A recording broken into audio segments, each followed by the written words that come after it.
My name is Dean. I'm 32 years old, and I worked myself to the bone supporting my entire family for 6 long years. Every penny I earned from my tech consulting business went to them. Then last month, a devastating fire destroyed my apartment and everything I owned. With nowhere to go, I showed up at my mother's doorstep. The very house I'd been paying the mortgage on. She laughed in my face and said, "This isn't a shelter, Dean." That's when I realized the truth, so I cut every penny of support. By morning, my phone lit up with 52 missed calls. Before I share what happened next, tell me where you're watching from in the comments below. If you've ever felt betrayed by someone you sacrificed everything for, hit that subscribe button. My story might just help you avoid the mistake I made. I grew up in a middle-class neighborhood in Portland, Oregon. Life was comfortable enough until my parents divorced when I was 14.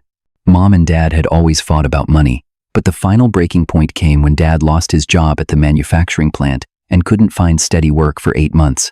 The financial strain tore them apart, and suddenly our stable life collapsed. Mom got custody of me and my younger siblings, Samantha and Jason. She worked 2 jobs to keep us afloat, but I remember the constant stress on her face each month as she sorted bills at the kitchen table, deciding which ones could wait. Some nights, I'd find her crying silently after she thought we were all asleep.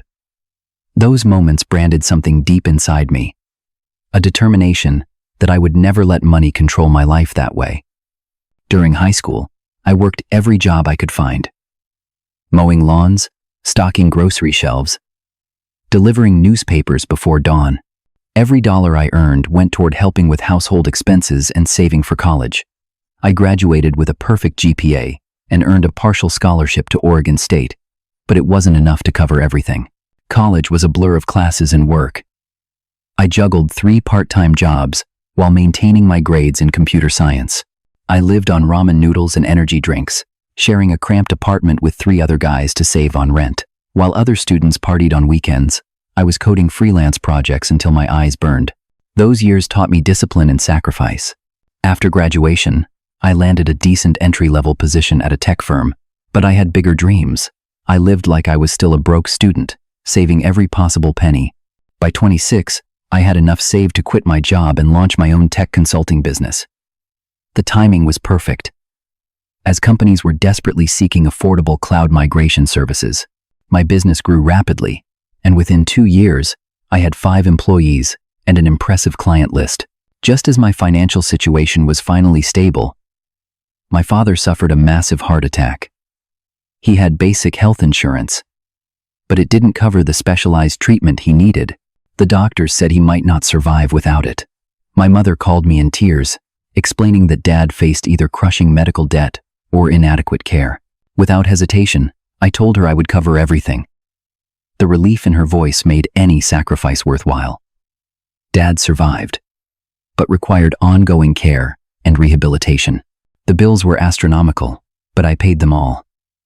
That moment established a pattern that would define the next 6 years of my life. Gradually, I became the financial backbone of my entire family. My mother, Margaret, was 58 and working as an administrative assistant. Her salary barely covered her basic needs, so I began paying her mortgage, car payments, and giving her a monthly allowance. I convinced her to reduce her hours, arguing that she deserved to enjoy life after years of struggle. My father, Richard, was 60 and unable to work after his heart attack. His medical bills continued piling up, and I covered them all, plus his rent and living expenses. I even hired a part-time caregiver to help him on days when his mobility was limited. My sister, Samantha, was 30 and dreamed of getting a master's degree in psychology. When she got accepted to her dream program, I immediately offered to pay her tuition and rent on a nice apartment near campus. "You shouldn't have to work while studying," I insisted. "Focus on your education and pay it forward someday." My brother, Jason, 27, had entrepreneurial ambitions but terrible business sense.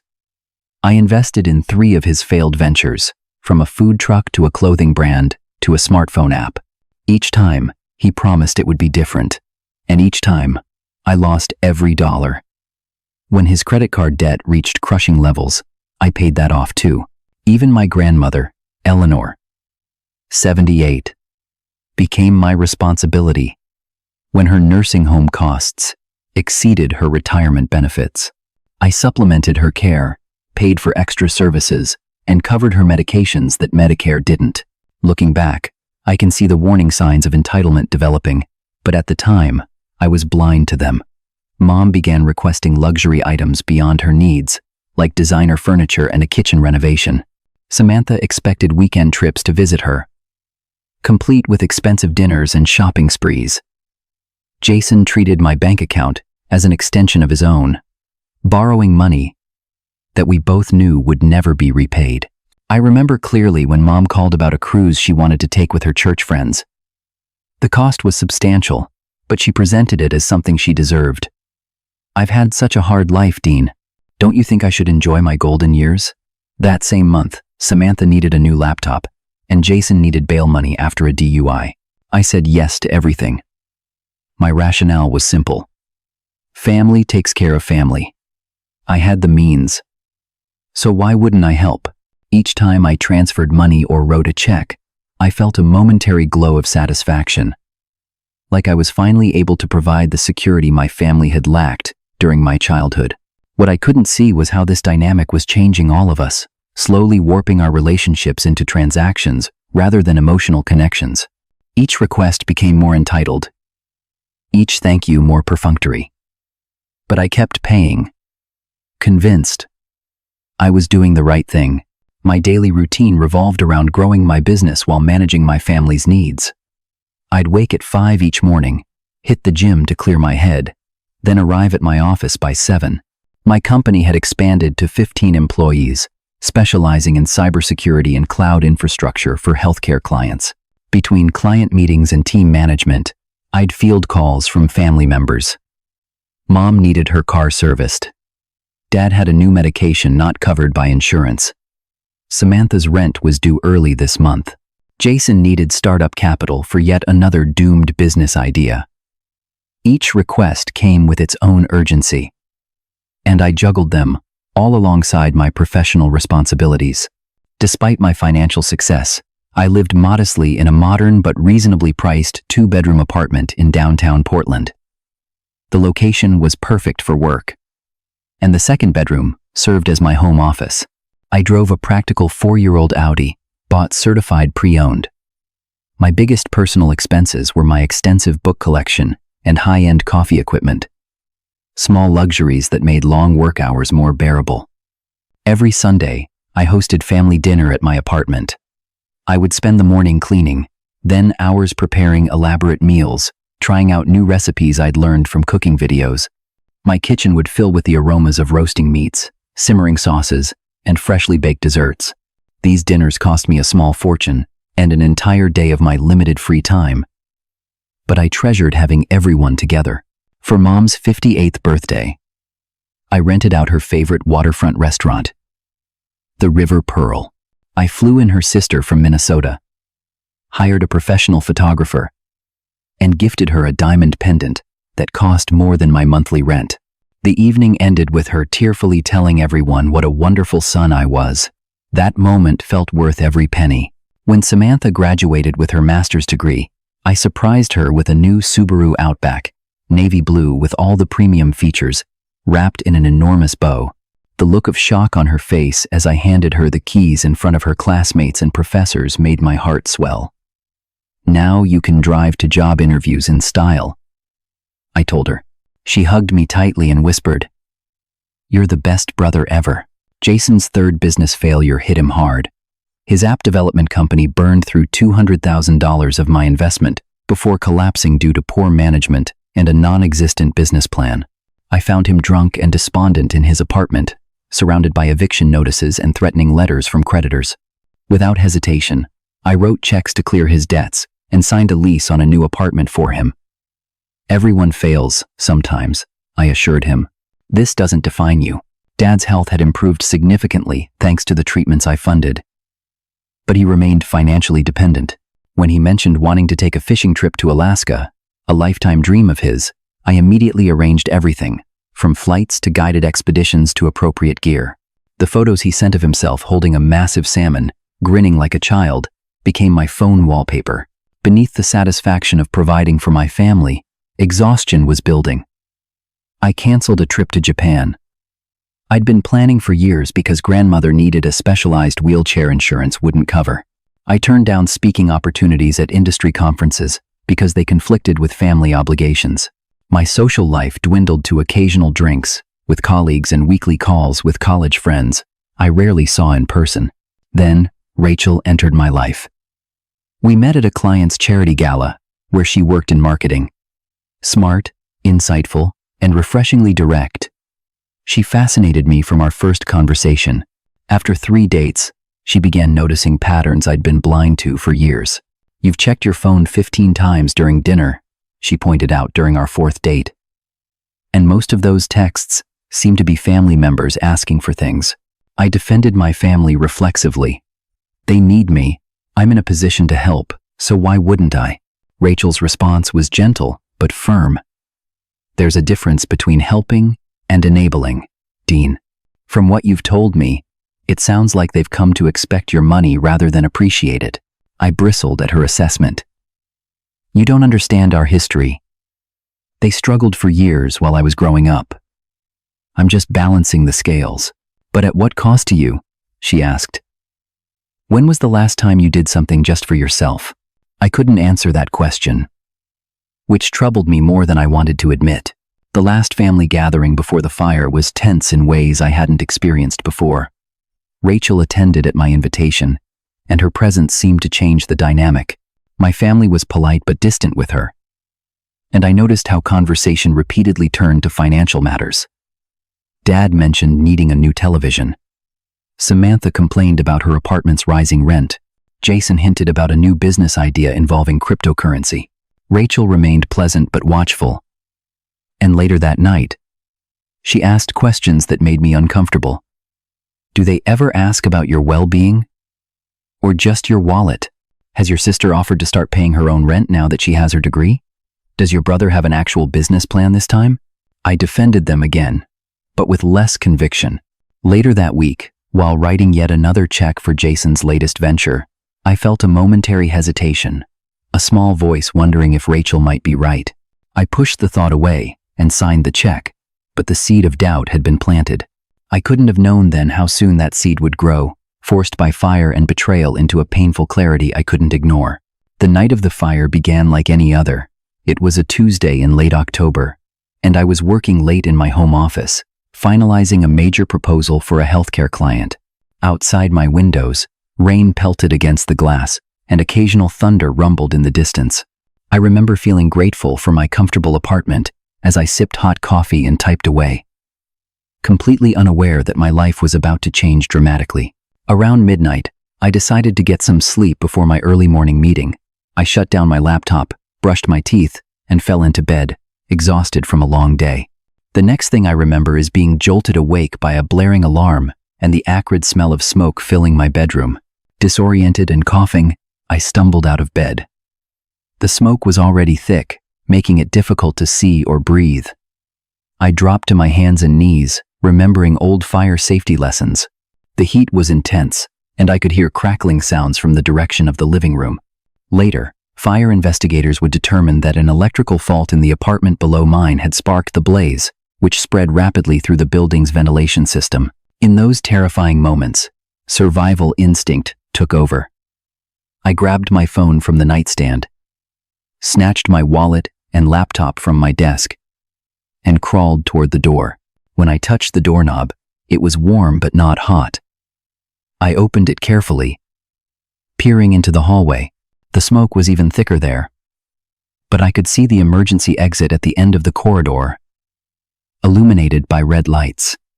Staying low, I made my way down the hall as quickly as possible. Other residents were doing the same, some calling out for neighbors or pets. I reached the stairwell and descended 6 flights, the smoke growing thinner with each floor. Finally, I burst out into the rainy night, gulping fresh air and joining the crowd of dazed residents gathering across the street. From that vantage point, we watched in helpless horror as firefighters battled the increasingly fierce blaze. Flames shot from windows on multiple floors, including mine. The water from fire hoses mixed with the rain, creating rivers that flowed down the street, carrying ash and debris. I stood there, soaking wet in my pajamas, clutching my laptop to my chest like a shield, as everything I owned was consumed by fire. A paramedic checked me for smoke inhalation and wrapped a thermal blanket around my shoulders. "You're lucky," he said. "Everyone got out. No casualties." I nodded, understanding that material possessions could be replaced, but the shock of losing everything still hadn't fully registered. As dawn broke, the fire was finally contained. But the damage was extensive. The building's entire eastern wing, including my apartment, was destroyed. The fire chief approached the gathered residents with grim news. "The structure is unsafe. No one will be allowed back in for the foreseeable future. Those of you with renter's insurance should contact your providers immediately." Reality began to sink in as I stood there in the gray morning light. I had no clothes except what I was wearing. No toiletries, no food, nowhere to sleep. I did have good insurance, but claims would take time to process. In the immediate term, I was effectively homeless. The Red Cross arrived to help displaced residents, offering vouchers for nearby hotels for a few nights. I accepted gratefully and trudged to the Comfort Inn 6 blocks away. The hotel room was basic but clean, with a bed, shower, and desk, where I could set up my rescued laptop.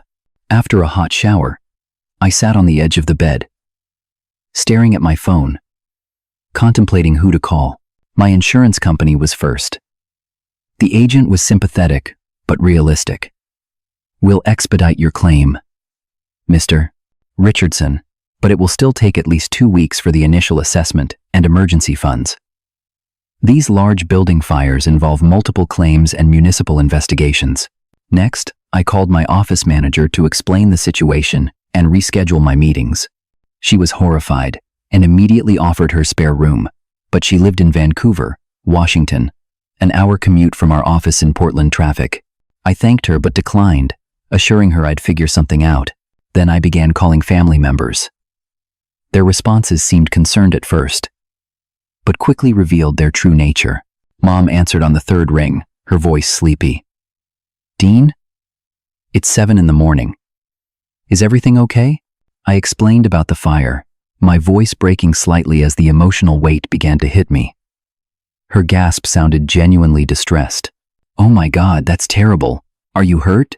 "No, just homeless," I said, attempting a weak joke. "I was wondering if I could stay with you for a week or two until insurance comes through and I can find a new place." There was a pause, just long enough to be noticeable. "Oh, sweetie, I wish you could. But you know my place is so small, and I have the book club using the living room 3 times a week. Plus, your Aunt Meredith is visiting next month, and I need to prepare the guest room." My aunt's visit was 4 weeks away. The guest room she mentioned was the room I had paid to add to her house during the renovation I financed last year. "I could sleep on the couch," I suggested. "It would just be temporary." "Well, there's also Rusty to consider," she continued, referring to her cat. "You know he gets anxious around new people. I had given her that cat as a birthday present 3 years ago. Rusty knew me well."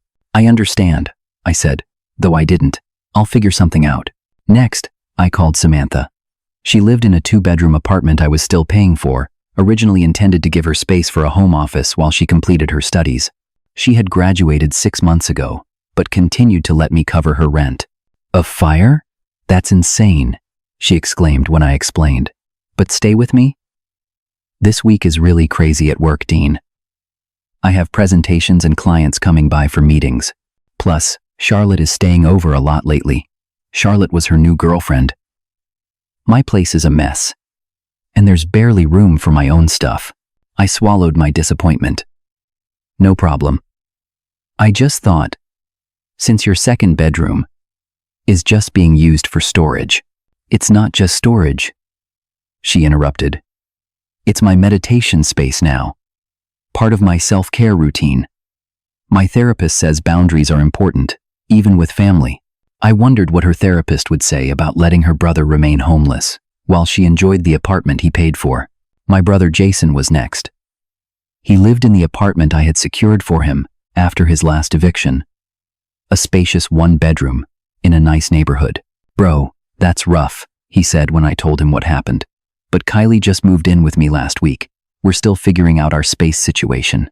Plus, you know how women are about their privacy. I can't just bring another dude into the mix right now." I had met Kylie exactly once, at a family dinner 2 weeks ago. I didn't even know they were living together. "I could help with rent somewhere else," Jason offered. "But things are tight right now with the new business planning. The new business that I would inevitably be asked to fund." My father was more direct. "Son, I wish I could help, but with my health issues, I need my space and routine. The stress of having someone else here might trigger another episode. You understand, don't you? Your mother would be better equipped to help." Finally, I called my grandmother, hoping her nursing home might have short-term guest accommodations I could rent. "Oh, dear boy. How awful." She sympathized.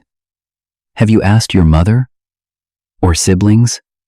They have so much more room than my little apartment here." As the hotel voucher days ticked by and insurance complications mounted, my desperation grew. The initial assessment revealed that my policy had a significant waiting period for displacement coverage, something I had overlooked when signing up. The claims adjuster advised me to stay with family or friends to minimize out-of-pocket expenses while they processed my claim. The cruel irony wasn't lost on me. For years, I had paid for homes that my family lived in. Yet now that I needed shelter, none of those doors were open to me. The hotel costs were rapidly depleting my accessible cash, as most of my liquid assets were tied up in automatic payments to family members and their various expenses. After 5 days in the hotel, with no sustainable solution in sight, I made a decision. If anyone would help me, it would be my mother.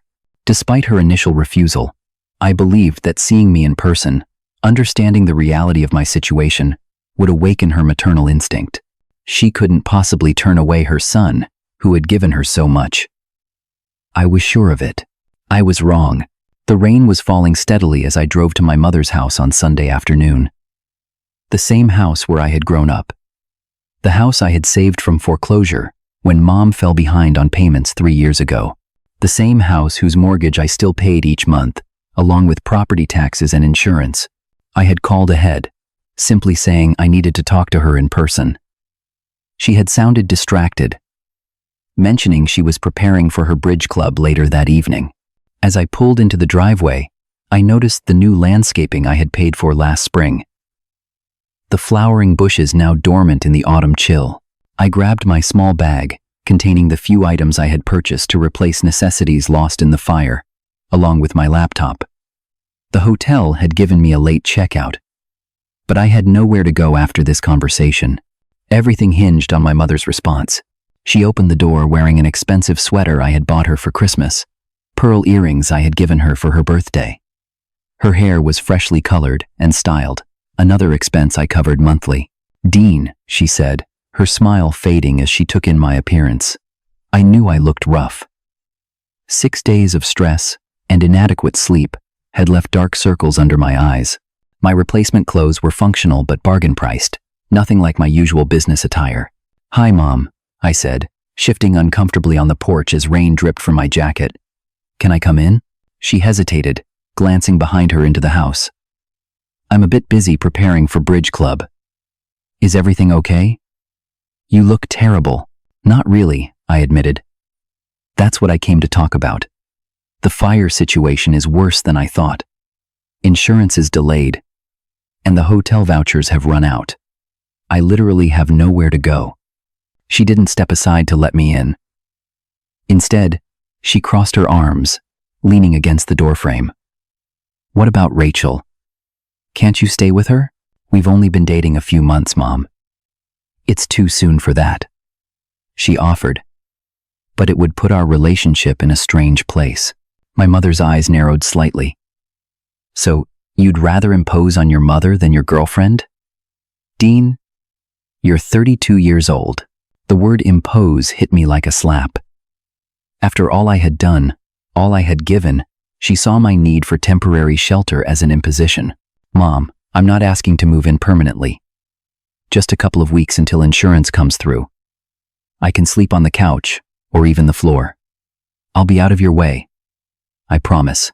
She sighed heavily, as if I was a child asking for an unreasonable toy. Dean, my life has a certain rhythm now. The bridge club uses the living room.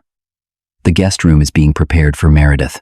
I have my book club, my volunteer work, my social calendar. Having someone else here, even you, would disrupt everything. I've lost everything, Mom, I said, my voice cracking slightly. My clothes, my books, my furniture, everything except my laptop and the clothes on my back when I escaped. I'm not disrupting your life for fun. I'm desperate. Something changed in her expression then, a hardening around her eyes. We all face challenges, Dean. Part of being an adult is having contingency plans. My contingency plan was having family I could count on, I replied, an edge creeping into my voice. Family, I've supported financially for years. That was when it happened. She laughed. Not a warm laugh, but a short, dismissive chuckle that cut through me like ice. This isn't a shelter, Dean, and just because you choose to be generous doesn't mean the world owes you in return. I stood there, rain soaking through my jacket, staring at my mother as if seeing her for the first time. Memories flooded back in painful clarity. The mortgage payments I made without complaint. The renovation she needed for her mental health. The weekly allowance I deposited in her account so she could enjoy life a little. The vacations, the clothes, the car, the countless gifts and financial rescues. I paid off your mortgage, I said quietly. I've given you thousands every month for years. I funded everything you asked for. Never questioning, never complaining. That was your choice, she replied coldly. Nobody asked you to do all that. My mind reeled. Nobody asked? There had been plenty of asking. Constant asking, wrapped in emotional manipulation and expectations. When had my generosity transformed from appreciated to expected? I see, I said finally, my voice hollow. I'll figure something out. You always do, she said, her tone softening slightly, as if offering consolation. You're resourceful. That's why you're so successful. Before I could respond, she glanced at her watch. I really need to finish setting up for Bridge Club. We can talk more later this week if you need to. Then she did the unthinkable. She closed the door, not with a slam, but with a gentle finality that somehow hurt more. I heard the lock click into place as I stood there, rain mingling with the tears I couldn't hold back any longer. The drive back to the city passed in a blur. I found myself pulling into a cheap motel on the outskirts of Portland. The kind of place I would never have considered staying before. The room smelled of industrial cleaner and cigarettes, despite the no smoking sign. The bedspread was worn thin, and the carpet had stains I didn't want to identify. I sat on the edge of the bed, staring at nothing, my mind replaying my mother's words on endless loop. This isn't a shelter, as if I were a stranger asking for charity, not her son who had given everything. For hours, I lay on the bed fully clothed, staring at water stains on the ceiling. The reality of my situation was crushing. I had built my entire identity around being the provider, the responsible one, the family savior. Now, when I needed just a fraction of that support in return, I discovered it had never been a two-way relationship. As night fell, my phone buzzed with a text from Mom. Hope you found a place. Bridge Club sends their regards. No offer of help, no reconsideration. Just social pleasantries, as if nothing significant had happened. That night, in that dingy motel room, something broke inside me. But in that breaking, something else began to form. Clarity, resolve, and the first stirrings of a plan that would change everything. Morning light filtered through thin curtains as I sat cross-legged on the motel bed, my laptop open before me. I had barely slept, my mind racing through years of financial decisions and family dynamics. Now, with the stark clarity that often comes after emotional devastation, I was ready to examine the cold, hard numbers. I logged into my financial management software, the program I use to track every aspect of my business and personal finances. With a few clicks, I pulled up a comprehensive report of all funds transferred to family members over the past 6 years. The total made me physically recoil. $347,890.53. Nearly $350,000. Enough for a substantial down payment on a beautiful home. Enough to fully fund a retirement account. Enough to create a cushion of security that would have protected me from my current predicament. I broke it down by recipient. Mom had received $126,450.17. This included her mortgage payments, car payments, monthly allowance, home renovation, landscaping, and countless emergency expenses that somehow always seemed to arise right before vacations or major purchases. Dad had received $93,271.46 for medical bills, rent, living expenses, and various comfort items he claimed were necessary for his recovery and ongoing health. Samantha had benefited from $78,563.90, covering her graduate school tuition, apartment rent, car, laptop, and regular supplements when she claimed her part-time job wasn't covering her expenses, despite her full-time education being complete for 6 months. Jason had been the most expensive at $135,607. This staggering sum represented failed business investments, rent on 2 different apartments after evictions, car repairs, credit card bailouts, and legal fees from his DUI. Even accounting for grandmother's legitimate needs, which totaled $24,000, the amount I had given my family was astronomical. And what had I received in return? A door closed in my face when I needed shelter for a few weeks. As I stared at these figures, my phone began buzzing with incoming messages. It was the first of the month, when all my automatic transfers to family members would normally occur. They were checking in. Not about my well-being after the fire, but about their money. Mom, just checking that this month's deposit will go through as usual. Planning to book that spa weekend we talked about. Samantha, hey, is the rent payment going to the landlord directly like always? Also, could you increase my monthly allowance? Inflation is hitting hard. Jason. Bro. Waiting on that investment capital we discussed. Got meetings with suppliers this week. Dad, son, the insurance copay for my new medication is higher than expected. We'll need an extra $200 this month. Each message landed like a physical blow. Not one of them mentioned the fire or my situation. Not one offered help or even sincere concern. They were treating me exactly as Rachel had suggested, like an ATM. Not a human being in crisis. Rachel. The thought of her brought a wave of emotion.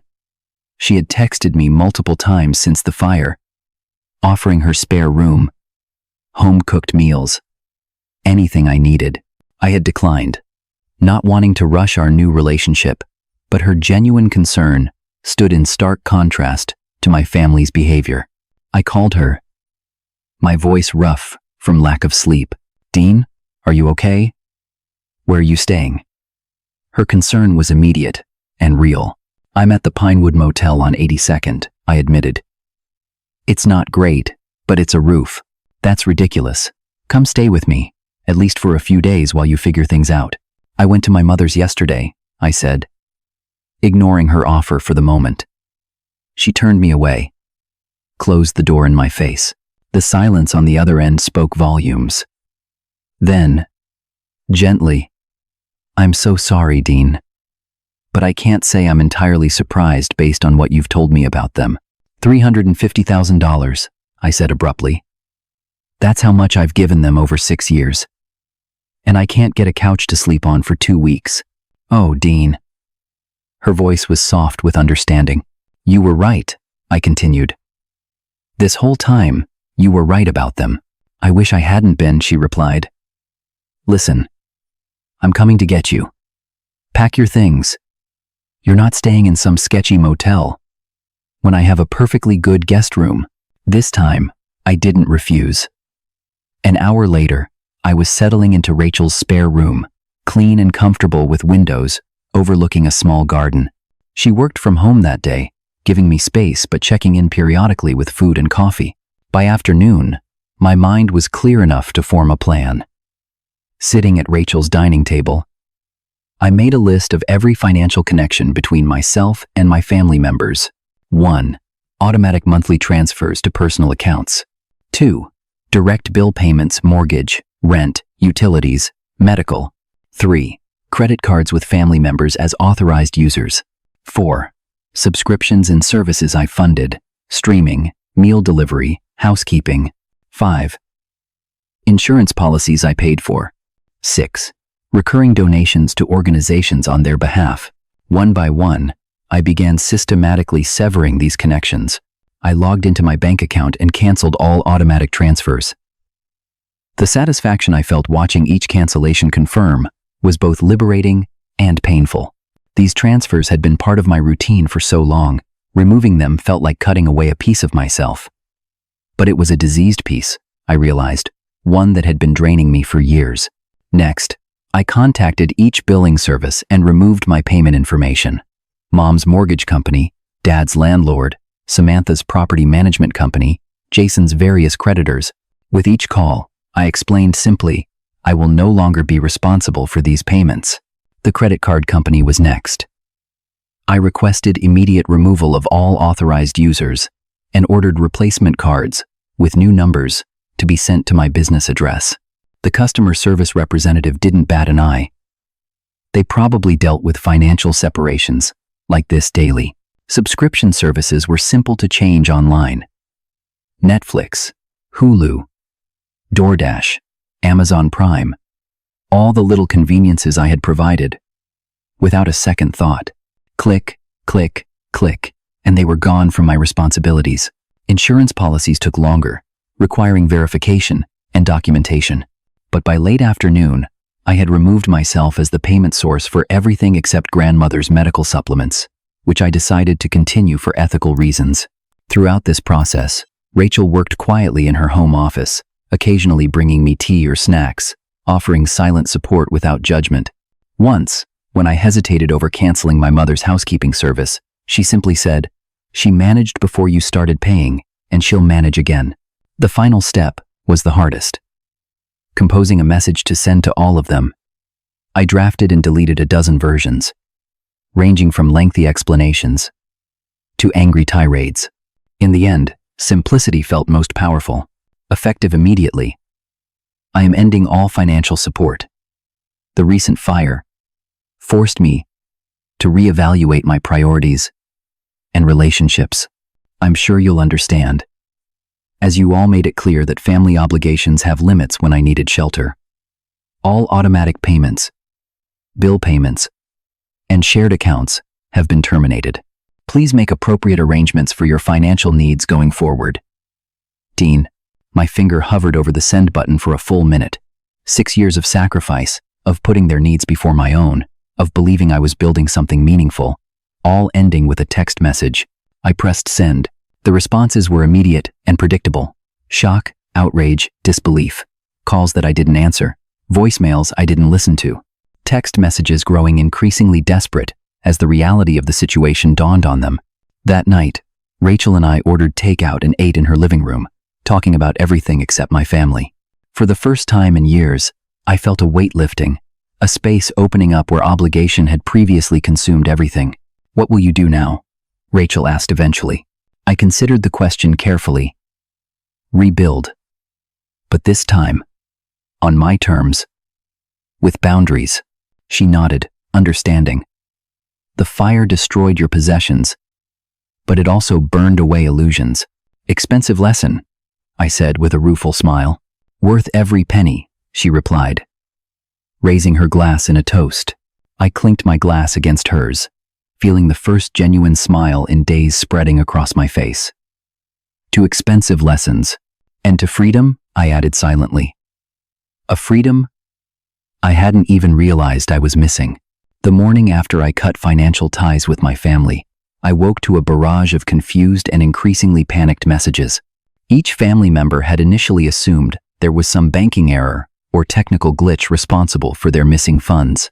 "Mom, the mortgage payment didn't go through. Can you check with the bank?" Getting worried calls from the lender. "Samantha, hey, There's some issue with the rent. Landlord says payment declined. Can you fix it as soon as possible? Jason. Dude, the credit card isn't working. Need to make purchases for the business today. What's going on? Dad. Son. Pharmacy says insurance declined. Need medication. Please call. I read each message without responding, watching as the tone shifted from confusion to concern to the first hints of realization. By afternoon, they had all received and read my text explaining the situation. That's when the real deluge began. Mom called 14 times in 2 hours. Her voicemails evolved from bewildered, "There must be some misunderstanding," to wounded, "After everything I've done for you," to angry. "You can't just cut off your mother without warning." Her final message that afternoon hit a new note of manipulation. "If this is about not letting you stay here." I was just surprised. "Of course, you can stay with me. If you really need to." Too late. The offer of shelter now came with transparent strings attached to the money she wanted back. Samantha took a different approach, alternating between guilt trips and appeals to family loyalty. "I'm your sister. We're supposed to support each other. I supported you emotionally through all your career stress." She conveniently forgot that I had supported her emotionally and financially, through everything from breakups to job rejections to grad school anxiety. Jason veered between threats and begging. "You can't legally back out of business investments," he claimed incorrectly in one message. An hour later, "Please, man, I'm going to lose everything if you do this. Just give me one more chance." Dad was more subdued but equally persistent. "Your mother is beside herself," he reported. "And my doctor says stress could trigger another cardiac event." "Is that what you want?" The emotional blackmail was so blatant, it almost made me laugh, despite everything. Meanwhile, I was focused on rebuilding my own life. The insurance company had finally approved emergency funds for displacement coverage, enough to secure a small furnished apartment for 3 months, while my claim was fully processed. Rachel helped me move in, bringing houseplants and kitchen basics to make the sterile temporary space feel more welcoming.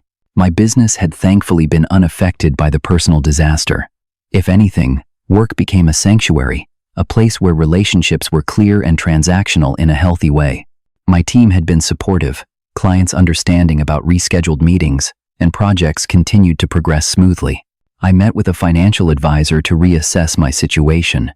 Without the massive drain of supporting 5 adults, my financial outlook was surprisingly robust, despite the fire losses. "You've been carrying a heavy load," she observed after reviewing my previous expenses. "Even with the insurance deductibles and replacement costs, you'll be in a better position within 6 months than you were before the fire." The support I received from non-family sources was illuminating. Rachel's parents invited us for dinner and immediately offered their guest room if I needed it, despite having met me only twice before. My employees organized a gift card collection to help replace necessities. Even my barber offered free haircuts until I got back on my feet. These gestures of kindness from people who owed me nothing stood in stark contrast to the rejection from family members who owed me everything. About a week after I cut financial ties, the tone of my family's messages shifted again. Realizing that anger and guilt weren't working, they began offering compromises. Mom suggested a more reasonable arrangement where I would just cover her mortgage but not her other expenses. "I can cut back on some luxuries," she offered magnanimously, as if continuing to pay for her housing was the bare minimum a good son should do. Samantha proposed a temporary loan to cover her rent until she got established in her career, conveniently ignoring that she'd had 6 months since graduation to find adequate employment. Jason swore his current business idea was guaranteed to succeed, unlike all previous ventures, and promised to pay me back double once it did. Dad simply said his medication was running low and he didn't know what to do, a passive approach that had worked reliably in the past. I maintained my silence, letting their messages pile up unanswered. Each day of distance brought greater clarity about how one-sided our relationships had been. I began to recognize patterns of manipulation I'd been blind to before. Ways they had trained me to respond to their needs, while ignoring my own. The first face-to-face encounter came unexpectedly. I was grocery shopping when I literally bumped carts with Samantha in the produce section. Her cart was filled with premium organic items and expensive wines, belying her claims of financial distress. "Dean," she said, clearly flustered. "You're not answering any calls or texts." "I have nothing to say," I replied calmly, selecting an apple and placing it in my basket. "You can't just cut us off without discussion," she hissed, lowering her voice as another shopper passed by. "It's cruel and immature." "Was it cruel when Mom turned me away after the fire?" I asked. "Or when you claimed your meditation space was more important than giving your homeless brother temporary shelter?" "That's not fair," she protested. "It was bad timing. We would have helped if we'd understood how serious it was. The building burned down, Samantha. How much more serious could it be?" She flushed, then tried another angle. "My rent is due next week. I'll be evicted. You have a master's degree and no student loans." "Thanks to me," I pointed out. "Get a roommate. Get a second job. Downsize to a smaller apartment. Do what other adults do." "I can't believe you're being so heartless," she said, tears welling in her eyes. The tears had always worked before. "I can't believe it took me losing everything to see the truth about our relationship," I countered, unmoved by the display. "Good luck, Samantha." I walked away, leaving her staring after me. It was uncomfortable but oddly liberating, like lancing a long festering wound. That evening, the messages from all family members intensified, suggesting Samantha had shared details of our encounter. I finally decided to silence my phone completely for the night, something I hadn't done in years due to constant family emergencies. The silence was profound. No pings, no buzzes, no immediate demands for attention or resources. I slept deeply for the first time since the fire, waking refreshed to morning light filtering through unfamiliar curtains. When I turned my phone back on, the notification appeared immediately. 52 missed calls spread across my family members. Mom, 18. Samantha, 15. Jason, 12. Dad, 7. 52 desperate attempts to reestablish the financial pipeline I had finally cut off. 52 reminders of how dependent they had become on my support. 52 reasons to stand firm in my decision. Looking at that number, I felt no satisfaction, no vindictive pleasure in their panic. Only sadness for what our family relationships had become, and determination that they would never be that way again. 6 months after the fire that changed everything, I stood in the living room of my new apartment, watching the afternoon light play across hardwood floors. It wasn't as large as my previous place, but it was mine in a way my old apartment never had been. Every item had been chosen with intention, from the comfortable sectional sofa to the minimalist dining set. The walls featured photographs I had taken during weekend hiking trips with Rachel, moments of beauty and peace captured during my journey of rebuilding. The insurance settlement had finally come through, providing fair compensation for my material losses. But the true value of the past 6 months couldn't be measured in dollars. I had lost possessions but gained clarity. I had lost the illusion of family support but found authentic connections with people who valued me beyond my financial contributions. My relationship with Rachel had deepened through the crisis. Her unwavering support during my lowest moments revealed her character in ways that might have taken years to discover otherwise. We were now discussing moving in together when my lease ended, a step that felt natural and right. As for my family, the aftermath of my financial cutoff played out predictably. Mom faced foreclosure proceedings, but managed to sell the house before losing it completely. She downsized to a small apartment and found full-time work for the first time in years. Our communication was minimal and strained, limited to occasional text messages. Samantha lost her luxury apartment, but found a roommate situation in a different neighborhood.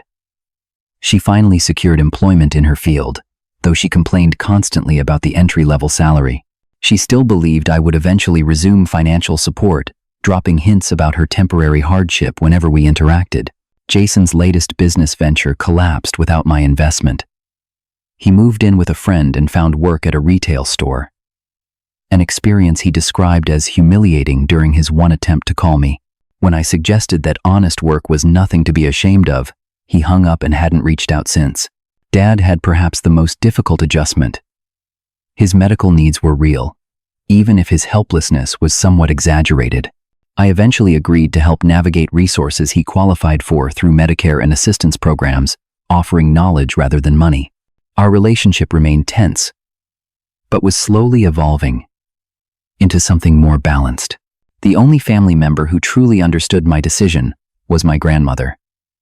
During a visit to her nursing home, she patted my hand and said, "They took advantage because you let them. Sometimes love means setting boundaries, not writing checks." Her wisdom and acceptance were balm to my soul. My financial picture had transformed dramatically. Without the constant drain of supporting multiple adults, I built a proper emergency fund, increased retirement contributions, and even began researching investment properties. The financial advisor I consulted regularly expressed amazement at how quickly my situation had stabilized, despite the significant setback of the fire. The most profound change, however, was internal. I no longer defined my worth by what I could provide to others. I learned to value myself beyond my earning capacity or generosity. I discovered that true relationships thrive on mutual respect and reciprocity, not one-sided sacrifice. This lesson came to a head 3 months after the cutoff, when my mother reached out with an olive branch of sorts. The bank had set a foreclosure date, and she was facing homelessness herself. Her message carried echoes of my own desperate plea that rainy day on her doorstep. "I understand now what you were going through," she wrote. "I have nowhere to go. Family should help family in times of need." My response was measured and took hours to compose. "I agree that family should support each other, but that support must go both ways. I can't offer financial assistance, but I can help you research affordable housing options and budget planning resources. I'm willing to rebuild our relationship, but it has to be based on emotional connection, not financial dependence." She didn't reply for days. When she did, her message was brief but significant. "I would appreciate that help, and maybe we could have coffee sometime." It was a small step, but an important one. Rebuilding family bonds on healthier terms would be a long, difficult process with uncertain results. Some relationships might never fully recover. Others might eventually transform into something more authentic than before. Through it all, I held firm to the lesson the fire had taught me. True support isn't measured in dollars, but in dignity, respect, and reciprocity. Sometimes the most generous thing you can do for someone is to stop enabling destructive patterns, even when that feels like the opposite of kindness. As I look back on this journey from financial servitude to balanced independence, I wonder how many others are trapped in similar patterns of one-sided giving. How many are drowning in obligations disguised as love? How many mistake financial support for meaningful connection? If my story resonates with you, perhaps it's time to examine your own relationships. Are you giving out of love or obligation? Are you receiving genuine appreciation or entitled expectations? The answers might be uncomfortable, but they are necessary for building authentic connections. I survived losing everything twice. First in the fire that took my possessions, then in the rejection that burned away my illusions. From those ashes emerged something far more valuable than what was lost: self-respect, clear boundaries, and the knowledge that I am worthy of reciprocal care. Have you ever supported someone who didn't appreciate it? Or perhaps you've been on the receiving end of help that came with invisible strings attached? Share your experience in the comments below. Your story might help someone else recognize patterns they've been blind to. If this story helped you reflect on your own relationships, please hit the like button and subscribe to the channel. New stories about life's hardest lessons are posted every week, and if you know someone who might benefit from hearing this, share it with them. Thank you for listening to my journey. Sometimes the most painful lessons lead to the most profound growth. May your own challenges, whatever they may be, ultimately guide you toward greater wisdom and authentic connections.